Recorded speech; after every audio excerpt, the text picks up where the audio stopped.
Welcome to the show. We hope you have a blast. Thanks for making time for the Dealer Talk podcast. Another business leader, here's a penny for your thoughts. This ain't a regular conversation, baby. This that Dealer Talk. Yeah. What up? Welcome back to another episode, another season of the Dealer Talk podcast. This is season 6, and we are going to open things off with none other than Mr. Lou Ramirez.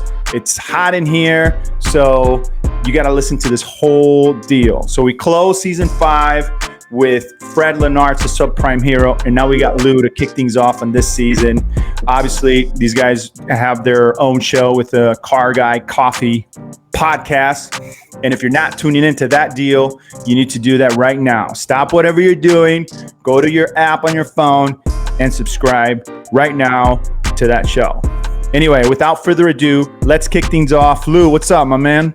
What is happening, my brother? It is so good to see you. And it's just so good to be right here, Brewing Solutions, having some great dealer talk with an incredible leader in the industry. Herb, brother, I appreciated you being on our show. Fred and I had a blast with you. And now I'm just pumped up that we get the chance to come out here, caffeinate your show, have a good time. Brother, I also can't wait till I get the chance to meet you, man. But I'm doing really, really awesome. Things are popping at the lot right now, and I'm just having a good time. Little coffee break with my friend Herb. What's going on, man? Right on, brother. Dude, this is so awesome. I love it because like I said, I closed things off with Fred, and I kind of wanted to do an interview with you guys like separately. And it's just perfect. Like I closed it with him, and then I'm opening this one with you, so it's. Like, man, it's genius. So. Look at you. I'm taking notes, man. I'm taking notes. So I kicked things off with a background, man. So tell us about you. Oh man, where to start? This is going to be a very, very, very long show. To try to give you the espresso shot version of it. I'm a native New Yorker, first generation, born in the U.S., Cuban, Guatemalan, Mexican, Nigerian, Italian, all mixed up into a special blend that makes this car guy be who it is that I am. I was raised in New York, got into a lot of trouble in New York, was a big troublemaker, learned a lot of lessons, but I had a mom that is the strongest closer in the world that I know, taught me so much, but she was one that carried so many hats. She did it all. She worked the multiple jobs. She did what it took to make sure that I understood the value of people, even when I didn't understand the value of people yet. Right now, it's like those lessons from mom are just now starting to sink in as I'm seeing my kids make transitions inside of their own life. But with that, I was a big crazy troublemaker doing bad stuff with a bunch of bad people because I was in a bad environment and I didn't have the greatest examples. And I eventually found my way into the military. The military fixed that right up. I had a daughter that I just had. So things started to get really real for me. I took on a new life, a new flow. I mean, really, everything started to shift. I began a relationship with Christ that then got me into the Army. All of that actually kind of fused together at the same time. I became a soldier for the kingdom and a soldier for the U.S. at the same time and began just trying to learn how to grow up.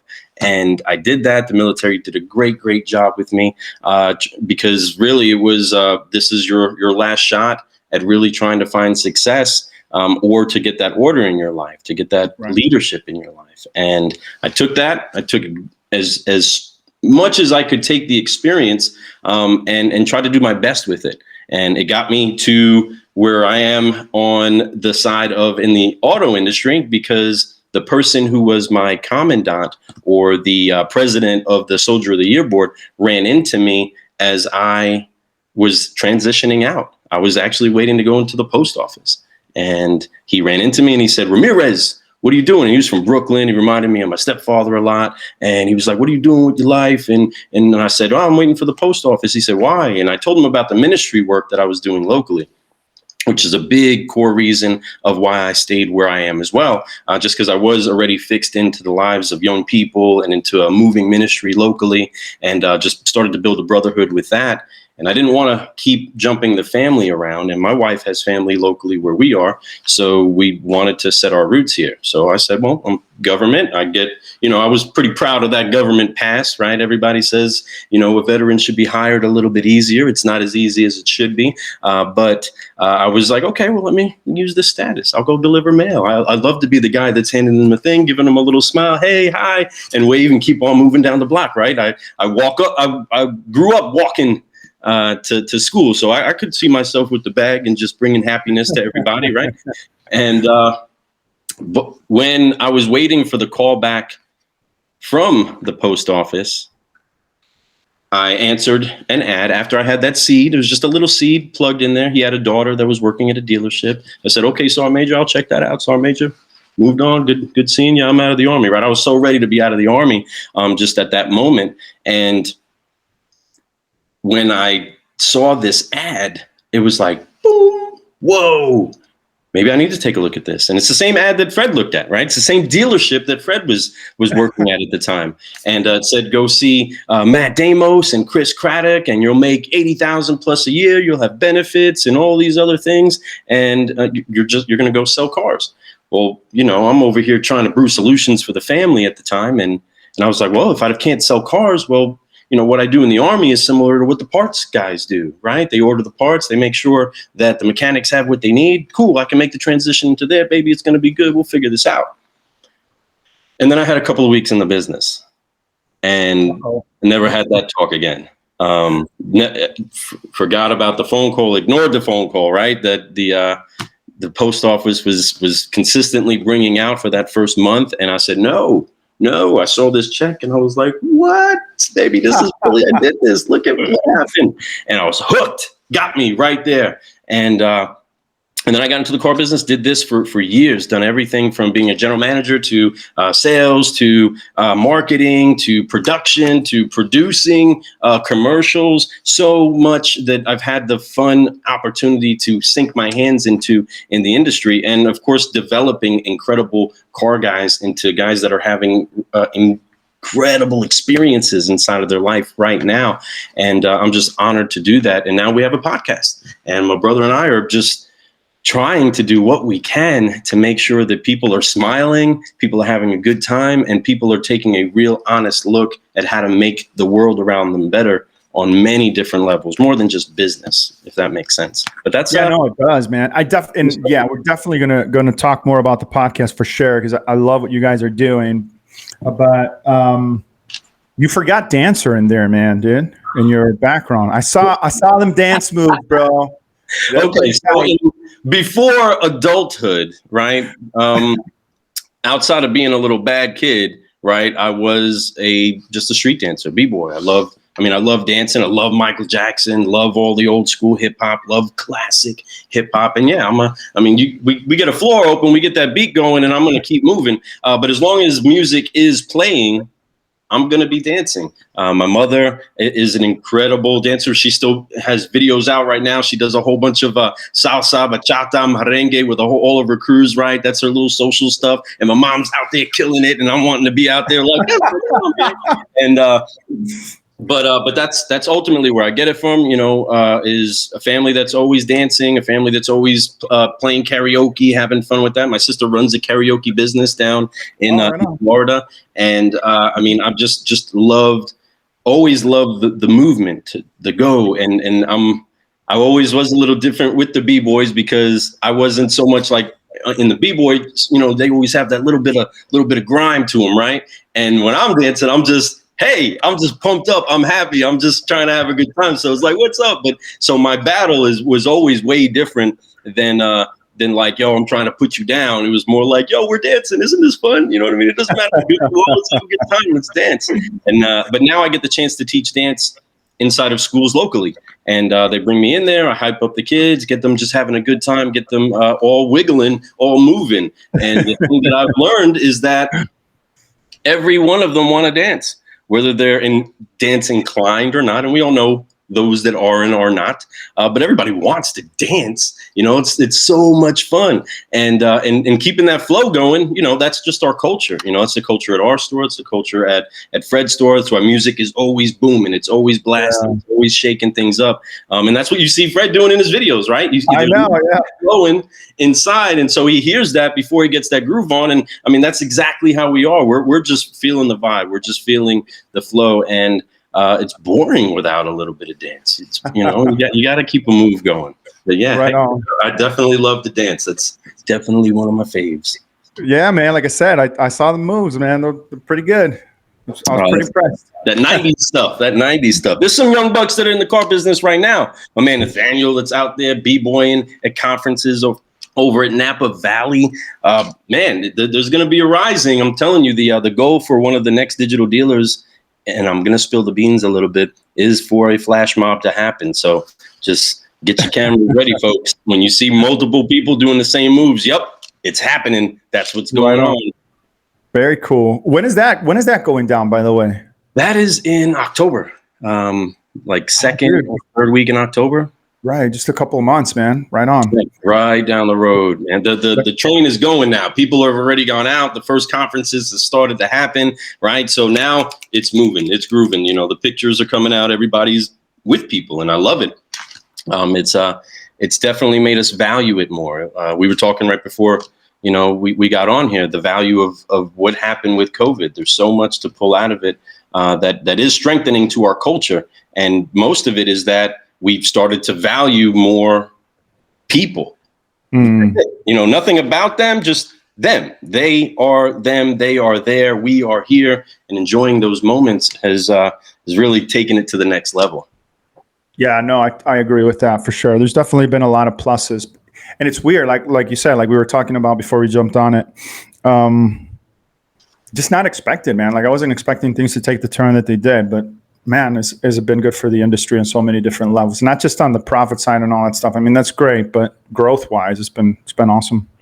Right. But you didn't take your foot off the gas, it's not like you stopped, that's why what you're seeing is more of a result of you just consistently pouring out. It's not like you retreated, right? Yeah. Did everybody get a little nervous? Yes. But sure, your hand on the plow saw great results,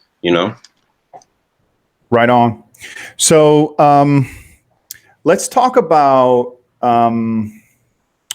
Let's talk about like the state right now, like for you and your day to day. How are you seeing things, man? Like, what are we, like 15 months into this? Obviously, in the beginning, it's crazy. You're trying to figure things out. Then you kind of get into a little bit of a groove, and then it just becomes your norm, right? So in this new norm, I guess, if we can say it that way, what's it look like from your perspective? Well, I don't know if we got to a place where it isn't a normal yet, because we're still trying to find the rhythm. Right. In most cases, dealerships would have the projections that they make for their store, whether it's monthly, quarterly, yearly. They have that based off of a certain track history they have. Right. It becomes predictable what it is that they're going to do, where the adjustments are going to come, how to budget for this, how to plan for that, how to staff for this event or for whatever it is that's happening. The thing is that we're getting that rhythm back in. Things are settling out, things are adjusting, but where the dealerships and the culture is at right now, it's much like people that begin that new diet plan or that new workout or that new course that they're taking, right? Or a new class. If they just begin, taking going to school again, right? They take some of their correspondence, they're taking online. We're getting into that flow. We're getting in to learn what's happening now, but until some of the tide settles in what monies are getting given to the U.S., right, as far as stimuluses, what incentives are given to banks, as more of this continues to shake out, we're going to see more of what's happening as Ford and other manufacturers begin releasing vehicles to dealers. So much more is going to shake out. We've seen so many unprecedented things happen to now. The thing is that there's so many unprecedented things that are in front of us, only because we haven't seen what it looks like up to this point. And so we're all adjusting. So there's a lot of high fives and yes, we're doing great going on now. And that should continue. That's the culture that ultimately we want to make sure keeps raising up. High fives, smiles, everybody's doing good. But the need for us to make the adjustments on ourselves and our businesses has come to the forefront. And now we're in those beginning stages where we're starting to get the rhythm of it. We're starting to understand, okay, like you said, there is somewhat of a near normal, or is this kind of how it's going to be? And the thing that we're more or less, I think, trying to pound into everybody's head is to be ready for whatever. This industry is so big about find out what works good for us, and we're just going to do that and not stop doing that. Well, that's where eventually that stuff dies off, right? It doesn't grow. It doesn't add to. A vine dresser is consistently cutting on the vine and making adjustments for it. It can't just grow out of control, right? It grows better when it's pruned on. And we've been pruned on as an industry in 2020. In 2021, we're starting to see a little bit more blossoms, starting to see some fruit, some really good, healthy fruit, right? That's what happens when you prune stuff. Yeah. You reap good, healthy fruit again. And that's what I believe is happening now. We're starting to see some new big fruit, and it's causing that awareness for all of us to know, oh man, there's a lot of pruning that we need to do. There's a lot of adjusting that we need to do. And we need to start shaking things out more so that light can have its effect on what we're trying to grow. And when I say light, I mean light, like transparency, right? That transparency that's needed across the table from people doing business together is getting more and more illuminated now that customers have access to the things that we have access to. Customers have the tools in a lot of cases that we have access to. But now it's just really connecting the professionals. So I think we're getting into the groove of understanding, okay, let's make the adjustments that we have to make. Maybe we were a little bloated on inventory. Maybe we were a little bloated on our ad budget, right? Let's really take a look at where we can adjust things and get a better result out of them and refine what we're doing a bit more. I think that's more or less where we're at, if that could be all condensed down into a make sense moment. No, dude, I totally agree, man. Like it's funny because you talked about kind of getting in that sort of a groove, and I agree. Like I said earlier, I feel like we're kind of getting into that place. But then, how realistic is to have the expectation that this is going to be the norm? That's like I don't know, man. And to your point, as soon as we start getting cars back and that demand kind of stabilizes, what's that going to look like? And more importantly, have we done the work? Mm-hmm. Because this was a good, and I think Sean Welsh hit the nail on the head way early when this thing started. And he was like, folks, now is the time to kind of pump the brakes, reassess things, kind of reset. You've always wanted to really look at things from a different perspective, and you couldn't because you were busy and all this stuff. Well, now is the time for you guys to do that. And so I'm curious to see how many dealers really took the time to do that and when things do normalize, because I do feel like we're still in some sort of an influx, right? That's a little bit inflated. When we do get to that place of stability, what's that going to look like? And have those dealers taken the measures necessary to really clean house, right? And by clean house, I'm not saying fire people, but look at all everything, right? From yeah, I'm with you. I truly believe that there's a baptism happening right now. Yeah, dude. There is a full-fledged baptism that's occurring in the industry worldwide, but in the automotive industry. And I say that from a posture of knowing that in the mornings there's Christians that are getting together that are strictly car people or, car affiliated in some way, that are talking about trying to do better things inside of their relationships, inside of their communities, and be those men of standard inside of dealership life. But in the future, as far as what I see there, and, I'm very cautious of my words, but I honor what it is that is said and what I attach my faith to. What I truly believe is going to be happening and what we're going to start seeing inside of the business is that the standard has risen to where people are banging on the door to try to have access into the automotive industry in one way or another, because there has been a tide shifting in the honor that there is in the industry. I believe that as we continue to raise the standard that we have on our own personal lives, that it's going to spill over naturally, right? It's going to spill over into the businesses.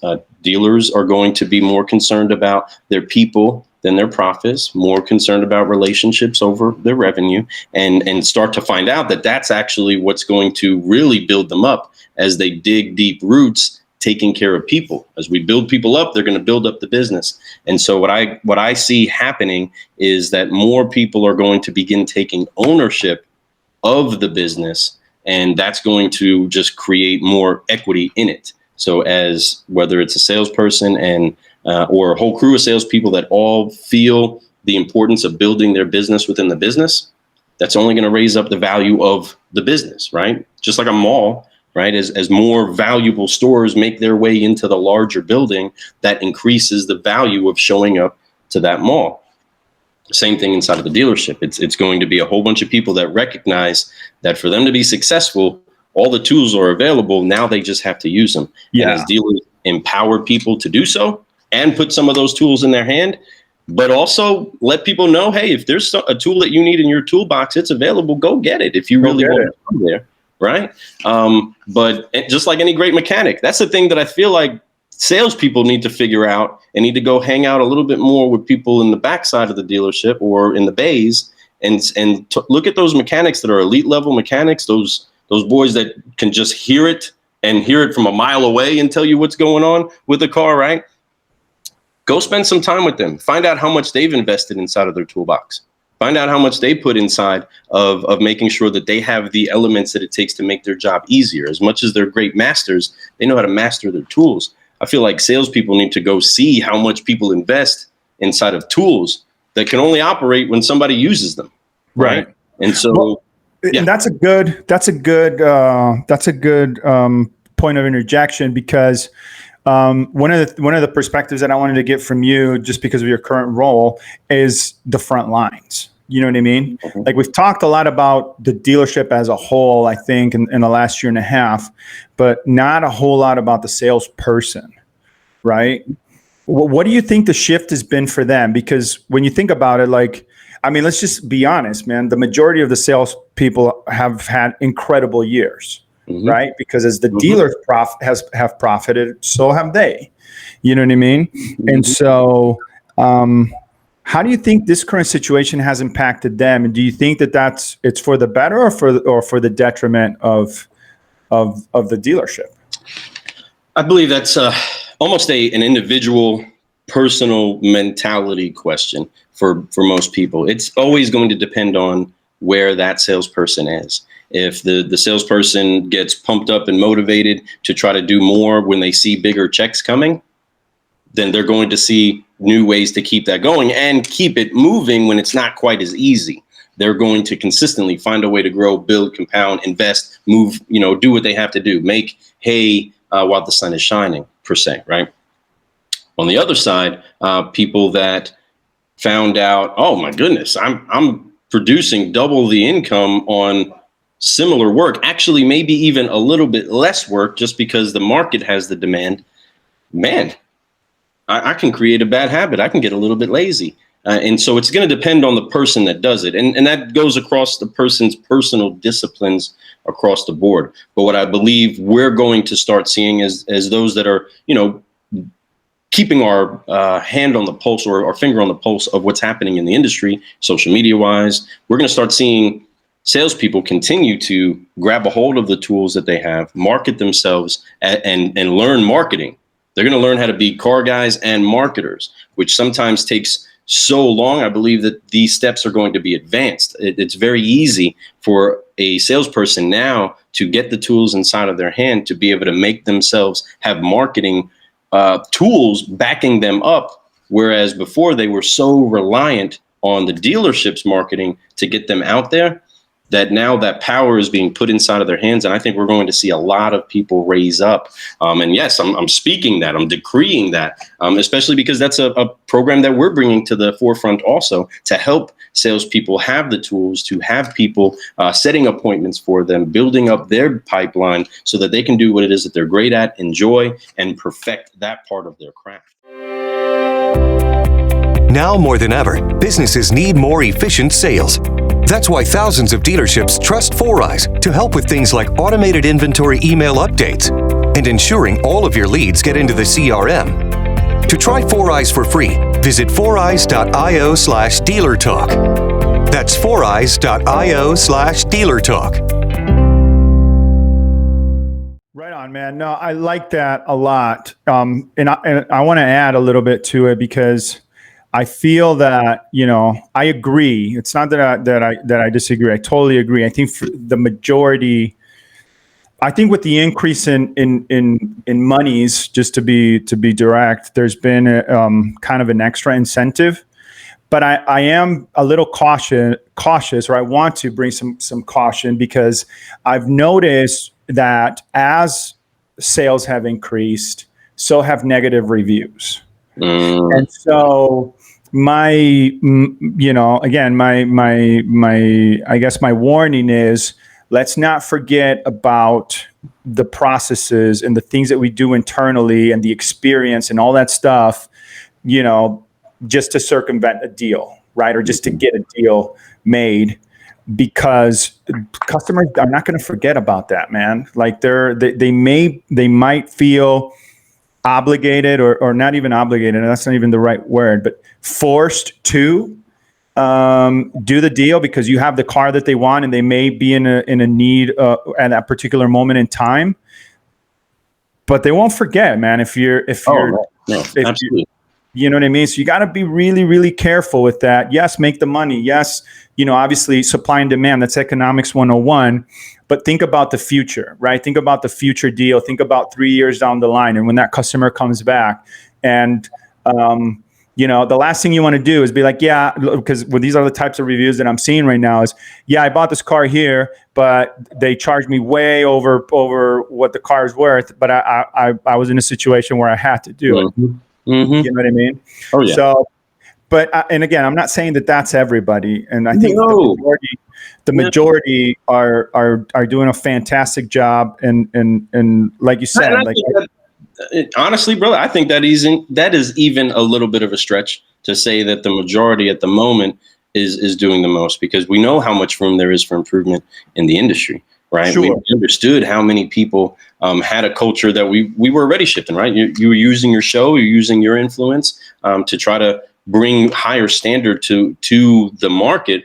So those that are getting those reviews now, I believe that a lot of that is still kind of plugged into whether or not they made a shift in their culture prior to this influx happening, right? If they didn't make the shift before, well, there's a lot of grace for that. So if they weren't even aware that shift had to be made, that they had to start understanding how to value customers, if they didn't value their actual relationship with the community or just the reputation, if they didn't see the value of reputation management prior to COVID, and then COVID hit, and everybody went into scarce mode, and it was like, yes, you want to buy a car from me? Awesome. We're open, mask on and do our thing. And let's try to figure out how to get digital with this. And then they got digital. They figured out how to still do what they're there to feed their families doing. They still never made the adjustment in mindsets or in their heart or culture to care about that reputation, yet they went for the deal. So now as scarcity showed itself, now abundance is dumping out on them, which a lot of us were preaching this before. Hey, there's a bottleneck. This is going to pop open. Stop getting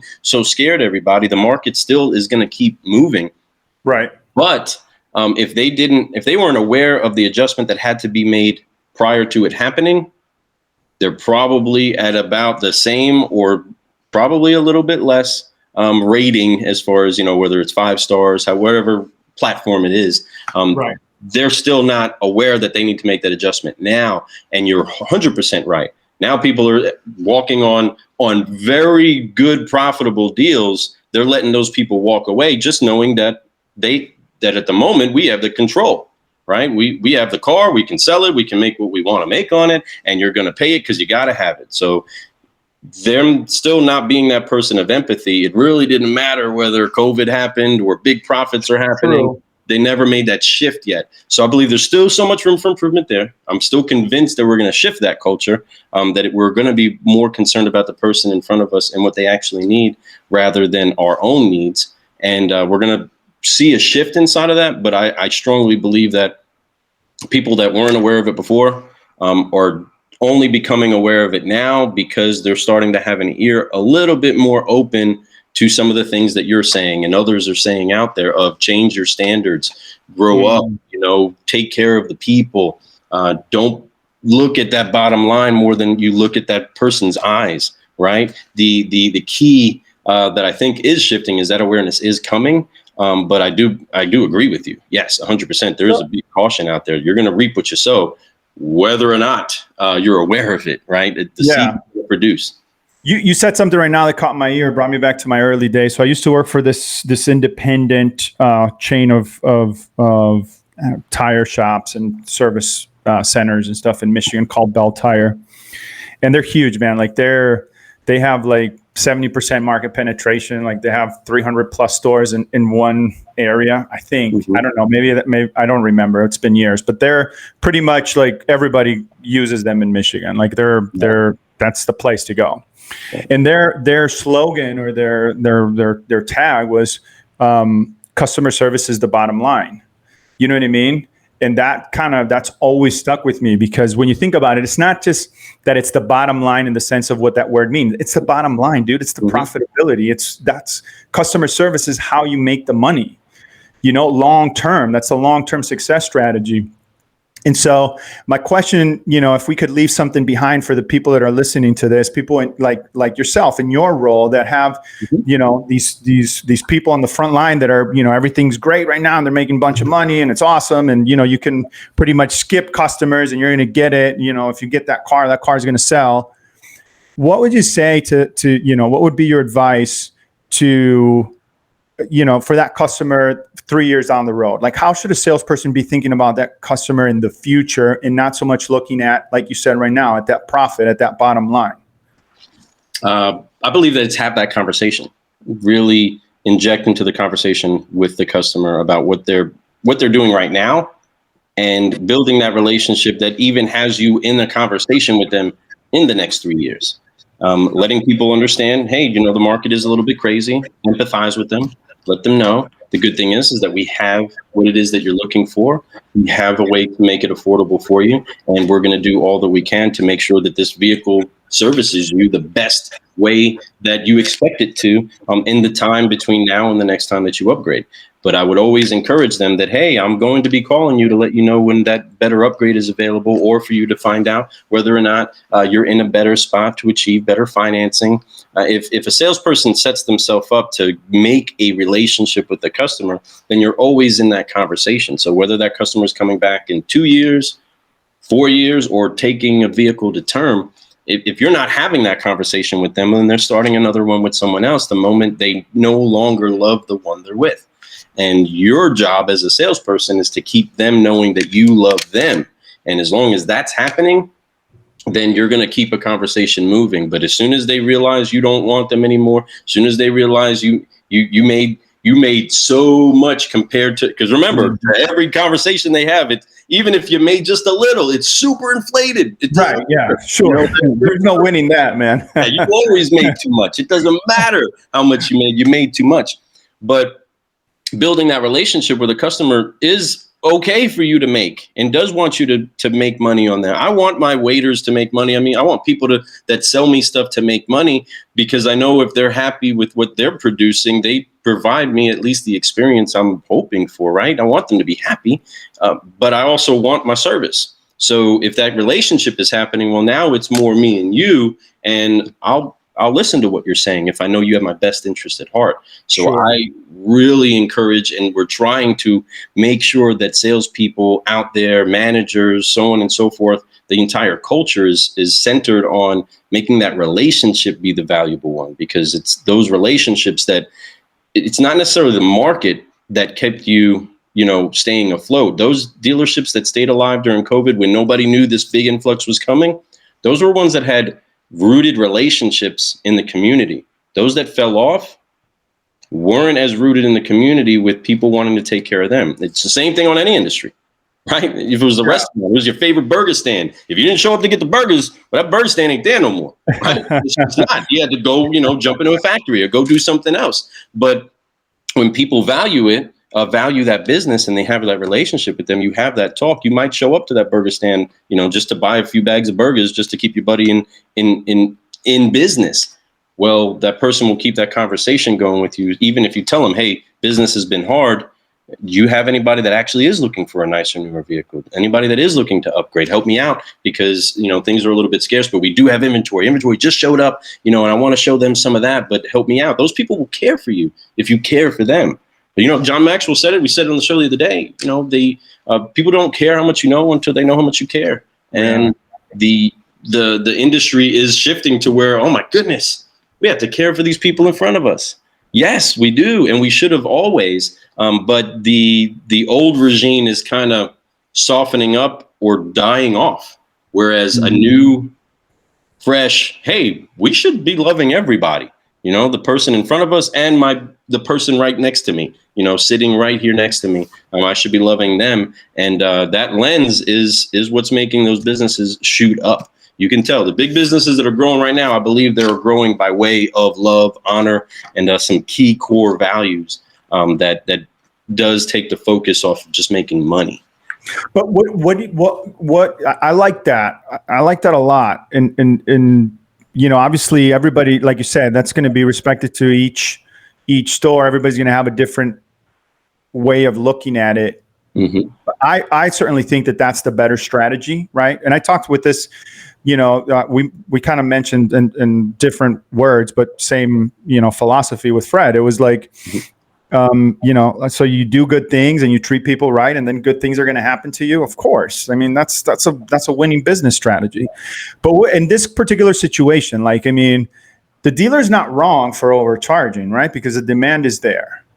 The customers, to a certain degree, I think that they're informed on that situation. Mm-hmm. What okay, so when we're talking about specifically the trade in the car that they're buying for the future, would you say that it's a smart strategy to tell that customer, like, hey, listen, the because of the current situation, prices are out of whack. In 3 years, when you're looking to trade this car, there's a potential that you may be, that you may be in a situation where you're upside down or something to that effect. Obviously, not using those words, but come back to us and we guarantee you we'll give you this much more for your trade at that particular moment in time. Would you think that that's something like a good marketing, I don't know if marketing is the right word, but a good value proposition for that customer at the time of purchase in the current situation? I think that it is hard, just as a person that appraises cars, to ever make the assertion that your vehicle is going to be worth X amount in the next however many months. That is a promise that you can set yourself up for a lot of failure on when that customer comes back and either the salesperson's not there anymore or that vehicle didn't make it to that, right? And it's all, it's something that we can do to cut down the value of that car. And sometimes we do that with the customer. I believe that creates a little bit more of a defensive communication moment with your customer. And I try to do all that I can to reduce their defenses. But one thing that I do believe has to happen, especially if the customer isn't coming and paying cash, and we are setting up for purchasing a car that, and I am cautious of the verbiage too of overcharging them for the car. It's more on the side of they're just paying higher market values, or in some cases, yes, you're making a heavy profit on a vehicle, but setting them up with tools like smart payment plan and other situations that can set them up financially to be in a better spot is that real coaching conversation that I think has to happen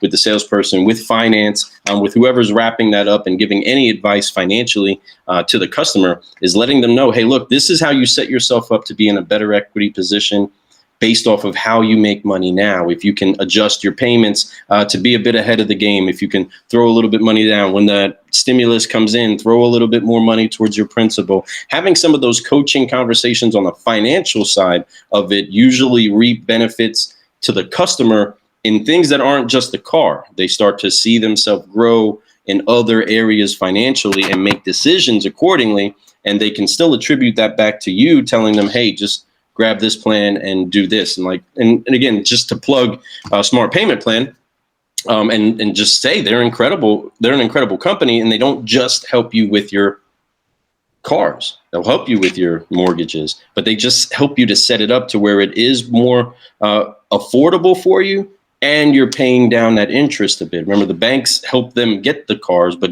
I'm not trying to have all of the money that the bank is expecting to get in interest go to the bank. So if there's a way to cut around some of that, well, we try to show our customers that, lead them in that direction. And right now, I mean, we've been signed up with them for a few years now, and we have a bank of customers that have built their credit up, are in good equity positions, and have really found themselves to find the benefit of being on a plan like that has them set up for success. But if you don't set them up for success, you just do your win and grin and roll on out, get them down the lane, well, you're not setting up your business for later. But that comes with maturity, right? Right. And that's kind of what I wanted to cover. Like, listen, I don't want, I'm not opposed to dealerships making money. Like, no, like we're selling we're it's one of my biggest pet peeves is that customers have this perception that dealers should lose money on their cars or something. It's like the only industry where that happens. So that's not what I'm saying. What I'm looking at, what I'm talking about, to your point, what you just said right now is, like, this is an opportunity for future business. If you're not looking at it that way, then you're making a huge mistake. Mm-hmm. Yes, you're profiting right now. Great, fantastic. But it also leaves you room for setup for the future, because the customers understand that these are unprecedented times. The customer understands that they're paying more for the cars. The customer understands all those things, and they still choose to transact now instead of saying, hey, I'm going to wait. Fantastic. Great. They're making that decision. So you can use that, leverage that to set yourself up for success down the line. Because what's going to happen down the line is you're going to have a lot of customers that are going to have some weird deals. Mm-hmm. And you know what I mean? Like, I'm just saying, like, if you're not... Many times I sat there, looked at the app and looked back up at the salesperson. Right. Like, what happened? If you're not thinking about it like that, man, and you're not setting yourself up for the future, then I just feel like you're missing out. Mm-hmm. So I wanted to... Absolutely agree. 100% agree, brother. I definitely wanted to get your perspective on that. All right, so we're almost close to that time, but I wanted to switch gears here really quick and talk about the Car Guy Coffee Podcast. Dude, I loved the show. I was super thrilled to have the opportunity to come on there. I think you guys are crushing it. You're doing some crazy things like the digital dealer and recording from there. That's I don't think of any. I don't know. Maybe Paul's podcast maybe has done that, but I don't think anybody that I've listened to anyway has recorded from a show before. So I thought that was pretty dope. David Villa, I mean, he has his whole setup there. And he's sure that Frank has. Frank he's done that before. But I don't know, dude. I loved it. I loved the energy. I thought you guys were doing some pretty cool things. So, tell me about the experience. How was it? Like, you guys got a bunch of crazy people out there. It looks like super fun, man. Well, it was an absolute blast. The best way that I could describe the way that I felt and the way that I was running around personally was like I was a golden doodle trying to welcome everybody home. And I was so super pumped up and wanting to go hug everybody, just wagging my tail, excited.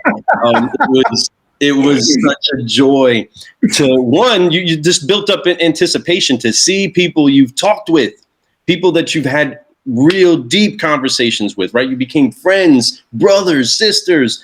All of that was pent up until boom, we got to hug everybody. We got to see everybody. And then we got the chance to be at an event that we spoke about being at last year, right as we were kicking off the podcast, right as we were starting to let the camera be in front of us and start to make the mention and get a little bit louder, get a little prouder of what, the message we're bringing. And then whoop, COVID came. Nobody got to go to Digital Dealer.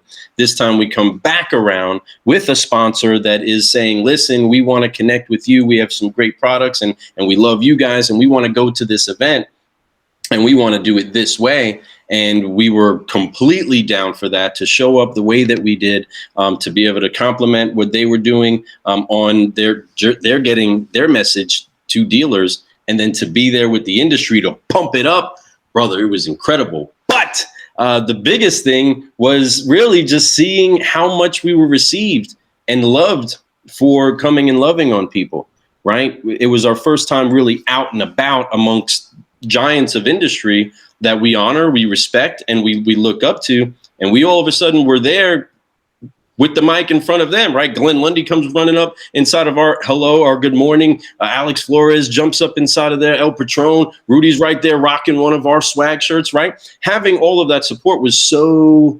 overwhelming, but we didn't get the chance to really take it in all the way. I mean, we had our moments. Don't get me wrong. We had our moments. One of the days, everything got done. We were at this event. We left the American Social.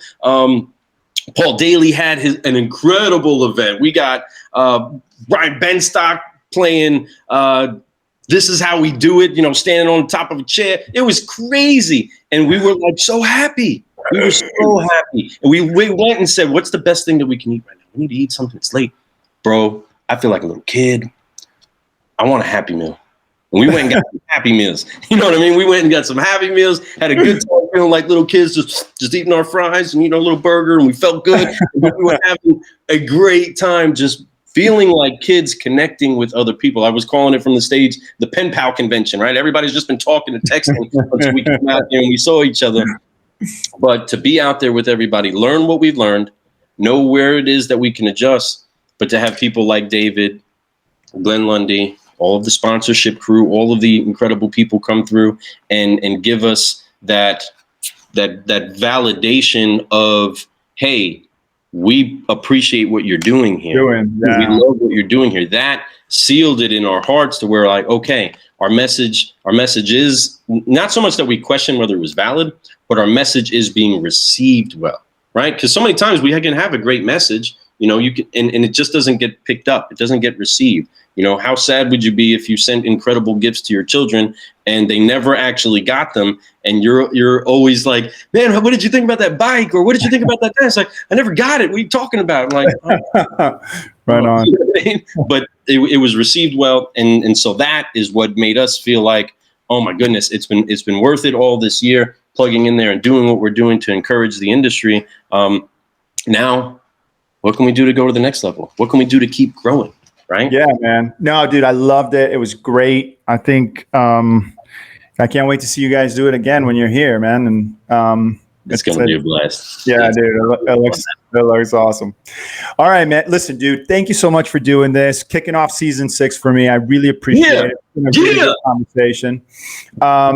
There is one question that I ask everybody that comes on the show, and that question is, where do you see the automotive industry headed in the next 5 years and why?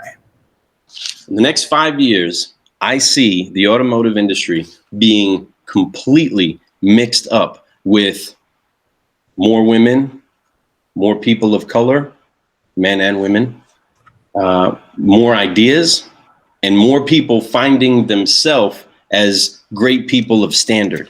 I see that the automotive industry is going to have more people that are not afraid of their faith and to speak it in the industry, speak it in their dealerships. I also see that communities are going to see more and more that the dealerships that once had the reputation that they have no longer are the same type of companies. And this next generation that's coming around, I believe, is going to start seeing the value and the honor that there is in being in this industry. I believe that we are going to be an honorable profession, not just to ourselves, but to those that are seeking to be inside of an honorable position in life.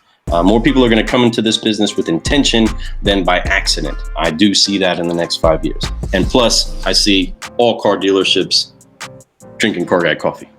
Right on. Dude, amen to that, bro. Like that's it. I think that I think that social media, I think that the digital age that we're living is really primed for us to be able to achieve that, and all of us doing our part, right? Putting our little,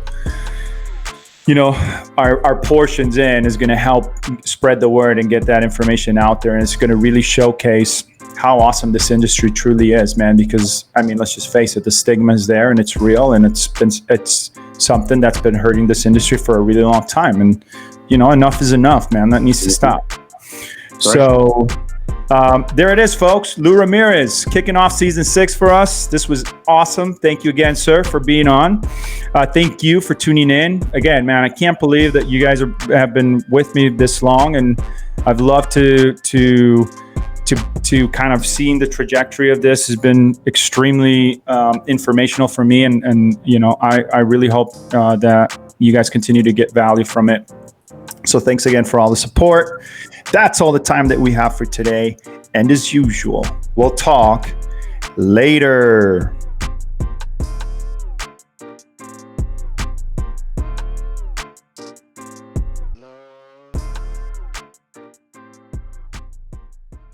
We only host a well-respected. The vendor LexisNexis. We don't sell digital marketing. What you do? We inspected with our DT vendor management solutions. We come in like the EPA to clear out the pollution. Take the trash out. Go keep your P&L clean. Your inventory lean. You need more opportunities where the content is king. Now more than ever, businesses need more efficient sales. That's why thousands of dealerships trust 4Eyes to help with things like automated inventory email updates and ensuring all of your leads get into the CRM. To try 4Eyes for free, visit 4eyes.io/dealertalk. That's 4eyes.io/dealertalk.